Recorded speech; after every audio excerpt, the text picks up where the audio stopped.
యెహోవా యందు భయభక్తులు అని మాట్లాడతాడు ఆయన. ఏమండి, మీరు ఎక్కడ చూడండి, సామెతల గ్రంథం అంతా మీరు చూడండి, భయభక్తులు అన్న పదాలే మనకు కనబడుతూ ఉంటాయి. మంచి చెడు, రాత్రి పగలు అన్నట్లు భయము భక్తి. ఎందుకు ఈ భయము భక్తి కలిగి ఉండాలి? భయముతో కూడినటువంటి ఈ భక్తి ఎందుకు?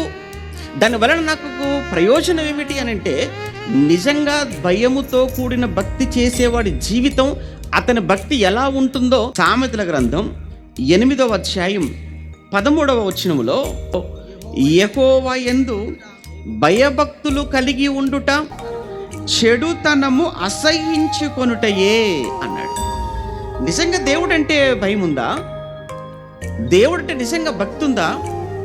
ఒకవేళ దేవుడి యందు భయభక్తులు కలిగి ఉన్నారు అని అనుకుంటే అది మాటల్లో కాదు, ప్రవర్తనలో కనపడాలి.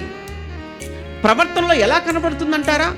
చెడుతనమును అసహ్యించుకొనుటయే అన్నాడు.